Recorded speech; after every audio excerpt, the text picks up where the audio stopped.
Ladies and gentlemen, welcome to yet another episode of It's Me Speaking to You. I am your host, Jeffrey Wilson, coming to you from Club 4600 on this fine day, September 8th, the year of our Lord 2015. Oh, we have a very special guest again today with a very, very interesting story, ladies and gentlemen. He has, unbeknownst to me up until about a year or so ago, I found out this gentleman lived 2 doors down from me when I was a child. So he and his brother, who have rather prolific stories in the music industry, pushing probably 30 years, correct me if I'm wrong, sir. He has worked with them all, the likes of Luther Vandross, Jeffrey Osborne, Smokey Robinson, Anita Baker, Neil Diamond, Lionel Ritchie, Barbra Streisand, you name it. This guy's got stories here, folks. We're going to chop it up with him about his life in the music industry. Tommy Wells is joining us, folks, or Thomas Wells, excuse me. Thomas Wells is joining us on the program today. How you guys doing? We're doing good, man. Is Thomas all right? I don't know why Thomas just comes up. I got a nephew, and I guess that's just probably why I call him Thomas. Is Thomas okay, or is that too formal or too informal? Thomas is the only name I go by. only time anybody ever called me Tommy is back home in the Quad Cities, But once I hit adulthood and came out to Los Angeles, it's always been Thomas. Copy that. I will respect that request, sir. It's Tommy from here on out.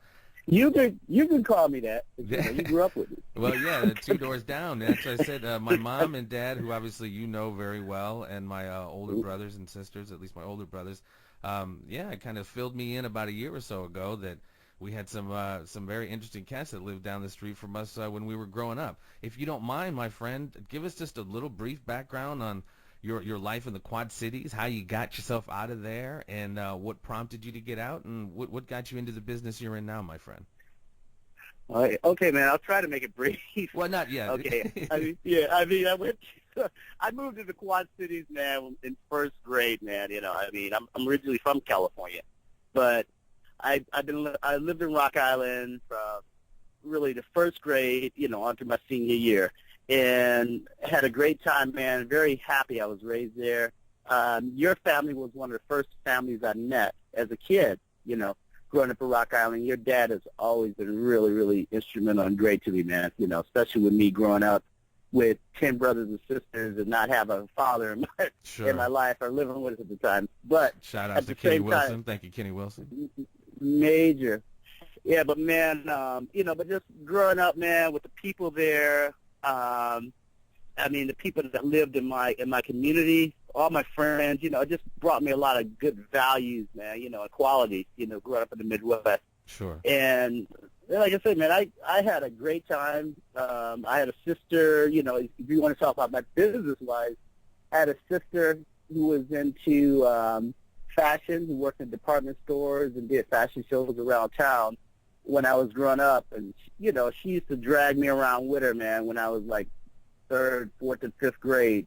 So it kind of got my interest peaked in, in clothes and different creativity. But I also grew up a nerd, too, man. I was a comic book nerd. So me too, brother. Me too. Yeah, so I was all into superheroes, man, and stuff like that. So it was, from a point of visualization of, what people look like and all that, I think that's where it kind of got started, man, I mean, so, and it just kind of went from there, man. I mean, I took classes in 7th grade, sewing and all of that, 8th grade, just to kind of, on a whim. Sure. Because I want to, build my own superhero costume. Right. but I will say this too, man. It's weird because my brother, I have an older brother who's like 6 years older than me. He, kind of the same thing, I think he was kind of like, interested in it because of my sister as well, and they're a lot closer together in years. Mm-hmm. So he was doing kind of messing around with fashion well before I was, ever into it, man. So by the time I got into it, he had already went out to California, went to school, established himself, and got into the business, before me. Sure. So that's, so I had 2 different avenues. So I saw a little of the stuff he was doing. Right. My sister was doing well, and then when I saw the people that he wound up working with, because, he, after his 2nd or 3rd year out in L.A., he wound up working for a guy that worked with Earth, Wind, and Fire and a bunch of people, man, at this workshop. And he wound on going to be, hired by Earth, Wind, and Fire as their main wardrobe guy, man. Wow. Like back in 1979. And he's still with them, right? He's still with them. He's still with them, man. He's still with them, Wow. I mean, so, yeah, and it started with him, man. Lewis, I will say this, like I said, it was over my head, man, because to me, even when I, visited him in, California, Mm-hmm. some of the people he worked with, and he worked with Earth, Wind, and Fire and a few other people, but it was all over my head. They were famous, but they weren't really famous because, I used to go and see them rehearse, and, sometimes they take me to lunch. I was just a punk kid. Right. So, Right. But what struck me was, and I will say this, and I'll try to close it.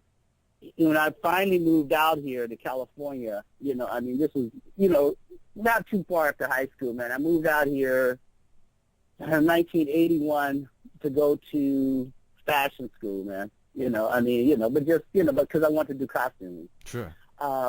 My brother at the time, he landed a deal. He was with Earth, Wind, and Fire. Their management was Prince's management. Oh, wow. And, yeah, when Prince was running around with with just a trench coat and drawers, his management said, okay, since you guys work with Earth, Wind, and Fire, can you put some clothes on our new client over here? So Lewis was probably one of the first guys, he started working with Prince when he was making the record 1999. Right. Oh, wow. So, wow. Yeah, so 1999 on through Purple Rain, because my brother and his partner designed pretty much everything in that film. Wow. On through that, and through Purple Rain and all that. Like I said, that's where he kind of made his claim to fame too. So Purple Rain and Prince and all that. So Mm-hmm. that was him. I grew up around all that, man, while I was going to school. So I was around Earth, Wind, Princes, and all that. So I grew up around just going to school and just working for those guys and just working a little bit. So my career didn't start till really once I got out of school in 1985. I met a guy named Howard Hewitt. Mm-hmm. He saw some of my work while I was in college, and he wanted me to do some stuff for him, and so that's where it kind of got started. I mean, during the tail end of this Shalimar period, I started designing clothes for him, costumes for him and his group, and then it just kind of kicked off from there. I mean, from him, I met other artists. I wound up meeting George Duke, and through George Duke, I met all of George's people, like Jeffrey Osborne and all those folks. Old school R&B, baby. Yeah, old school. But I didn't tour anything, man. I wound up touring later, but I used to design a lot. But, for a young guy, I was making ends meet and doing my thing, but I still wanted more, man. Sure. So later on, I will say maybe like in the early, I toured with Howard a little bit in the late 80s, but in 1996, 95, in the 95, I got my first major deal with Tony Braxton. Her camp liked some of my stuff, so they liked my work. So they invited me in, and from there it kind of snowballed, So I went from Tony, then Tony's people, then In Vogue's people liked my work, so they hired me over there. Dang, brother. And some In Vogue, Puff Daddy and the family, and all Mace and all those guys said we want them on tour helping us out. And then it just snowballed from there, man. So every year, I started a touring career as a wardrobe supervisor. Then it just shifted into something totally different, but I still do costumes and wardrobe, man. So that good word travels fast. That good word caught on, and like you said, just snowballed from there. Yeah, it was sick, man. I never knew what was hitting me because from Puffy, I don't know how I wound up with a guy named Michael Crawford, the Phantom of the Opera guy, doing the orchestra. Then I did Neil Diamond, Barbara Streisand, Yanni, Dr. Dre, Snoop Dogg, giving them Beastie Boys, Cirque du Soleil. That I mean, I think that's so very fascinating that you have such it's like an stupid. eclectic palette like that you can put them. You're not just one particular genre. Yeah. You can put a lot together, a lot of different genres. Yeah, yeah, man, and I guess that's what it is about being creative, man. And I will say this, especially about where we grew up, because there's a lot of people from our area that are very talented. Not just yourself, man, which you are, but there's a lot of people in our area that have carved, that came up very creative and very talented.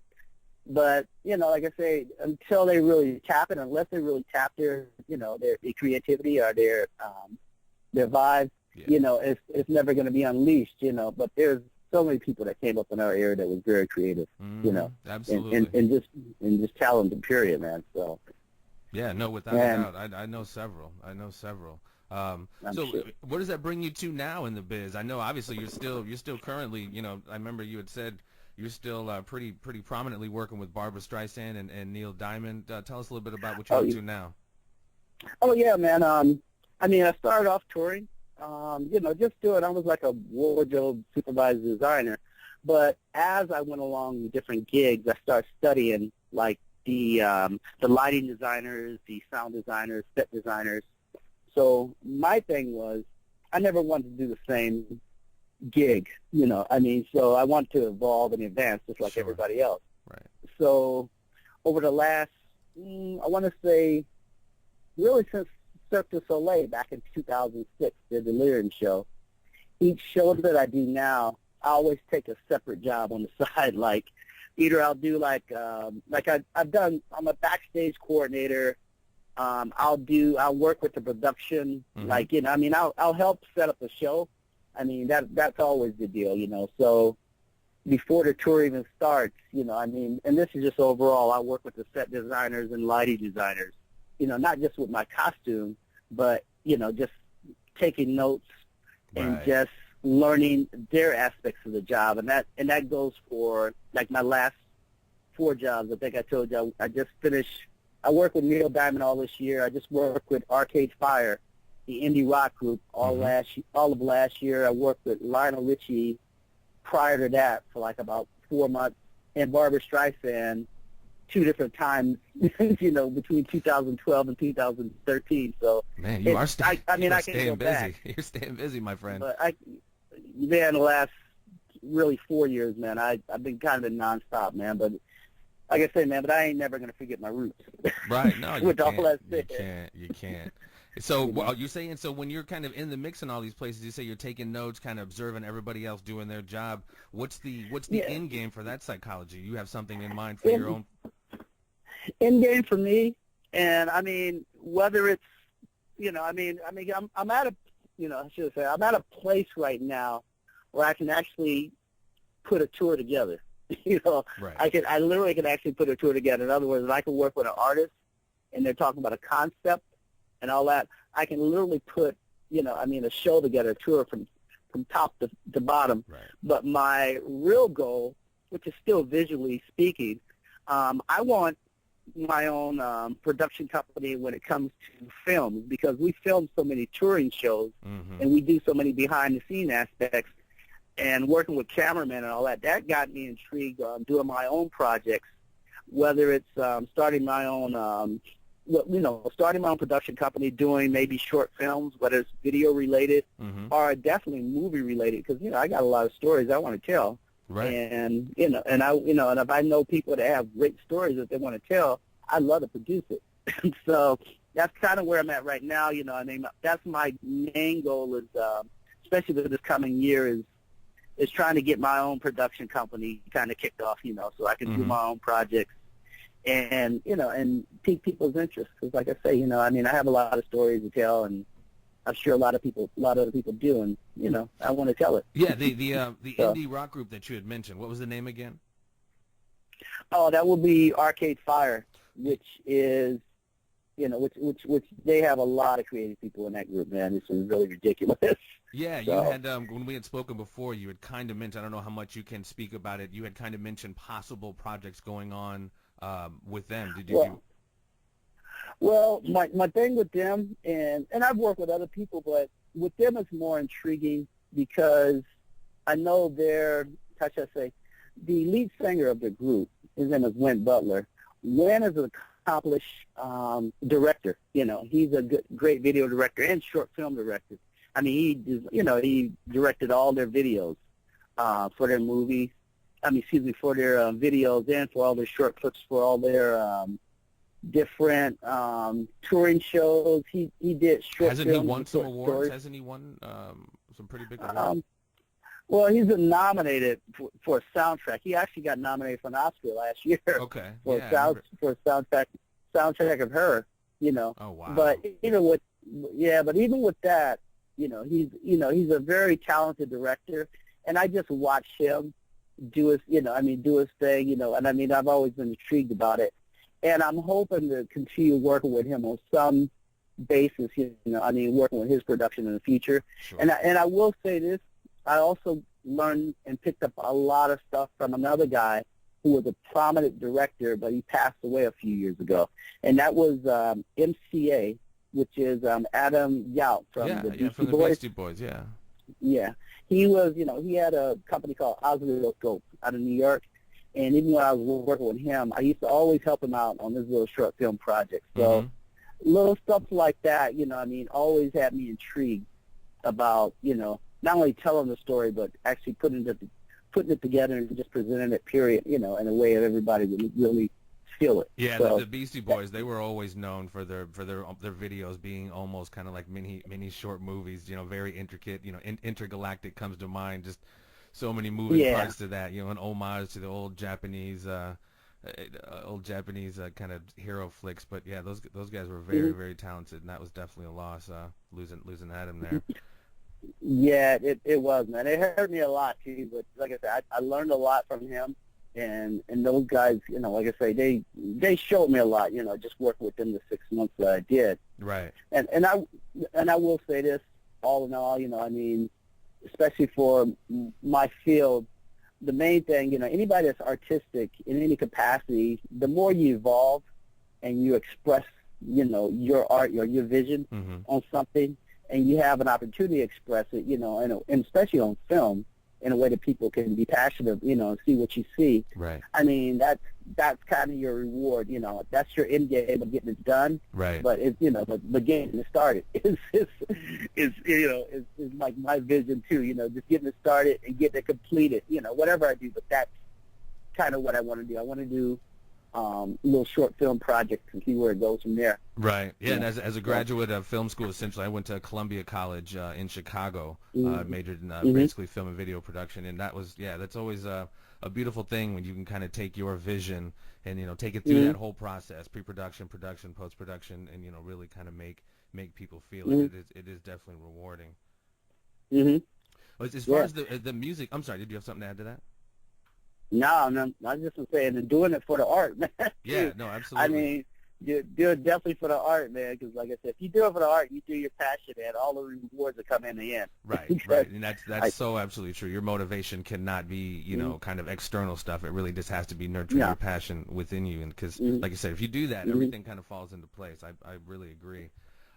It does, speaking as an individual who's been in the music business, I don't know if this is something or information you're very privy to, but the internet has really kind of changed the game as far as the music industry goes. And again, I could be wrong, but it seems like musicians and artists now really rely on their touring for their revenue more so than their album sales. Do you notice that to be true? And how do you see the internet kind of affecting the game and affecting the game? Well, my take on that is just because I talk to and work with a lot of musicians, and you're exactly right, man. Nowadays to make most of your revenue, you have to tour, man. You have to go out and present it to the people that capacity did, because ever since Napster, from way back in the day, and people giving out, people putting, your music on the web for free, where other people don't have to pay for your art, that kind of changed the game. And, of course, it pissed a lot of musicians off, because now it's like, okay, that's their way of living, Cutting into the bottom line. Yeah, so now I mean, it kind of eliminated a lot of record companies too, man. That's what I was going to ask you too. Yeah, how that affected the relevance of record companies.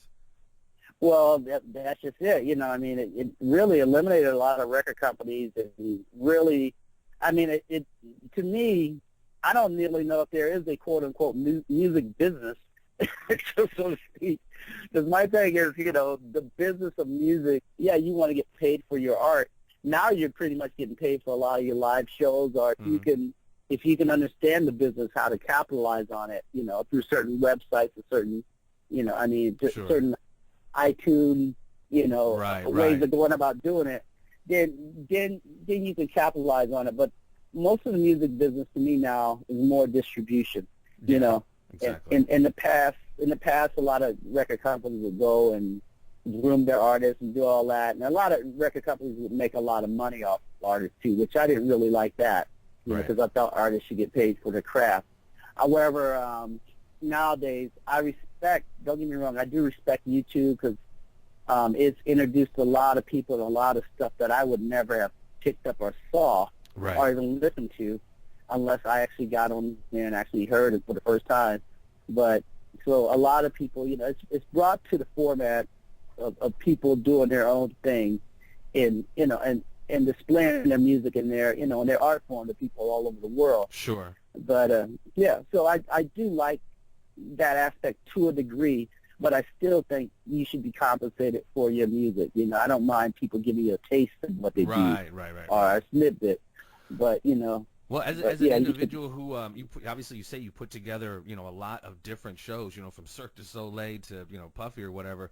Do you notice now, with such a heavy reliance on your concerts being your main source of revenue, do you notice acts becoming much more elaborate with their stage shows in the hopes that maybe I know that costs a lot more, so I don't know if that's cost efficient, but do you see kind of the Gagas and the other acts really kind of going really elaborate with their shows to try to make them almost like movies, if you will? You know what I'm saying?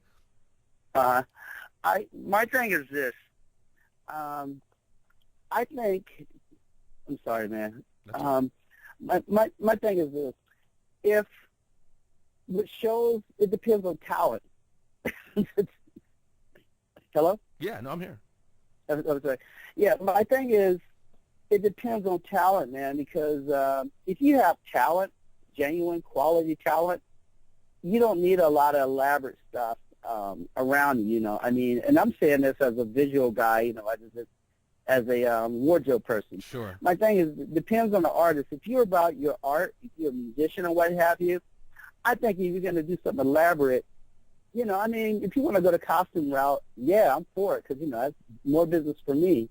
But if you're an artist and your talent is so-so and you need a million dancers around you and a million gimmicks and all that, it becomes an overcompensation for lack of talent, basically. Yeah, and that's, I guess that's what it means to me, man, because my vibe is this. I've been on stage, man, where I just want a band, like when I was out with Maxwell, it was just myself, him, and his band, and not a lot of visuals around us, and his talent, went, that was on display. But certain artists are really good, but they need a lot of dancers to compensate for their, how should I say, their stage presence, Sure. And so stage presence and visuals and all that. And some of it you want to give the audience their money's worth, which you do. But sometimes, I want to say like Gaga. Yeah, and there's a lot of other acts, they can kind of overdo it a little bit, man. Yeah, no, that's true. And it could eat up, like I say, it can eat up a lot of your money. Yes. While you're touring, and sometimes, some people, they just want to hear you. They may not want to see all that. Right. They want to hear the real you instead of seeing, you and, different music that people have sequenced in, or vocals that people are sequenced in. So pyrotechnics and fireworks, and it just becomes a bit much sometimes. Yeah, so it's like I said, man, all in all, it depends on what you're looking for, man. And that goes across the board. Sure. If you want to see the video that they created, which a lot of artists they do.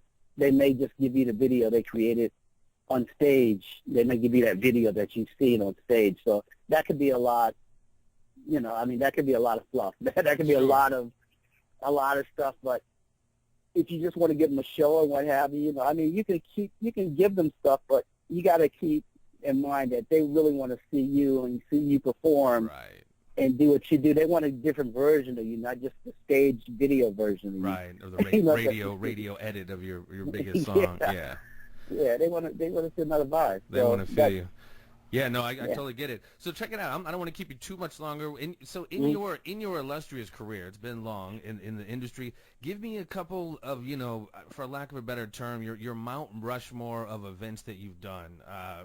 It doesn't have to be a particular huge star, but Cirque du Soleil. In your 30 years or however long it's been, what's been some of your favorites?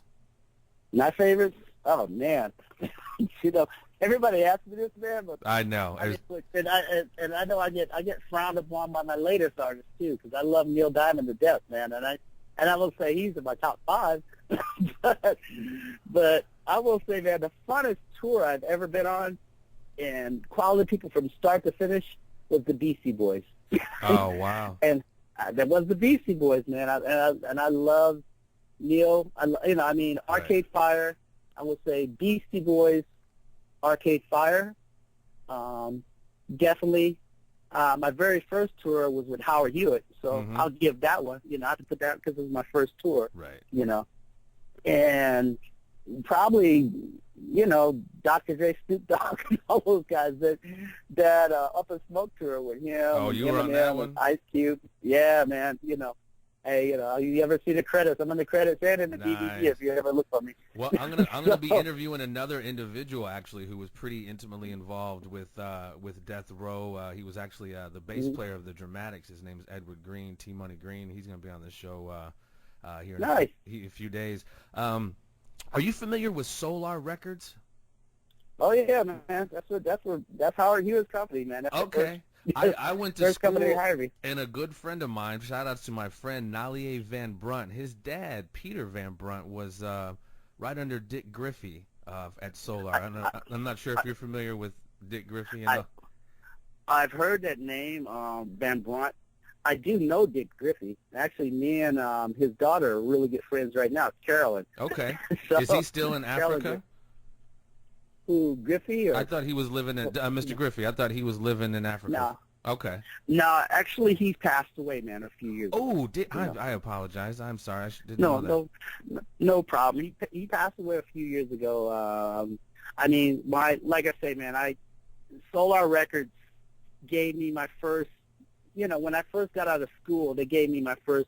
I worked with Howard. I toured with Howard. But I also got a chance to design clothes for tour acts, Climax and Midnight Star. Okay, nice. Because they were on the bill. Yeah. And so with that said, man, all those guys, I'm still good friends with them today. I was a punk kid, man, so they gave me my start, man. Well, that's such an interesting, that whole area, good. Dick Griffey, Solar Records, it has such a very interesting story as it relates to the beginnings of Death Row, because that's where Death Row started in those Solar studios. Yeah, man, they need to do a straight out of Solar. I've heard some stories, man. I've heard some stories. That's why it's so fascinating. Yeah. I could talk to you forever. I'm sure you just got plenty of stories, even off air on 30 years in the music business. I was there, bro. So, you probably heard most of right. Yeah. It's pretty wild stuff. Well, check it out, man. I'm not going to keep you too much longer. We have a final segment that I like to do on this program, sir. It is called the Conspiracy Triangle of Doom. It is very simple. 3 questions that I ask. You can just say yes or no. You can elaborate if you like. It is completely up to you. Here we go. I'll keep it short. Yeah, no. Question number 1. Do you believe in the existence of UFOs or extraterrestrial intelligence? Yes. He says yes. That is an affirm, folks. Question number 2. Do you believe the official version, which is Lee Harvey Oswald killed John Fitzgerald Kennedy?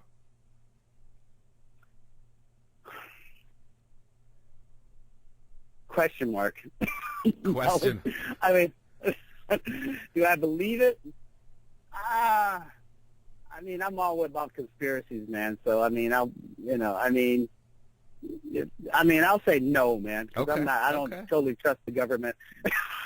So, Well, here we go. Final question, and then I will let you slide, my friend. The final question: similar vein? Do you believe the official story and the official event of the events of September the 11th? Do you believe the official story? 19 hijackers, box cutters, buildings collapsed by jet fuel, etc. yes, I do, but I do believe there's more. Okay. I ain't gonna lie. Okay. That's being hidden from us. So. Again, there's plenty of information on both sides, folks. Mr. Thomas Wells, man, I thank you so much for taking the time. I know you're a busy dude. You clearly got a lot going on. Thank you for hooking a brother up from the old neighborhood, my man. I thank you so kindly. Well, thank you, Jeffrey, and say hello to your mom and dad for me. I will. And if I get up to those LA, guys. man, you need to take me on the grand tour, brother. You need to hook a brother up and show me what's up. Oh, you got it, man.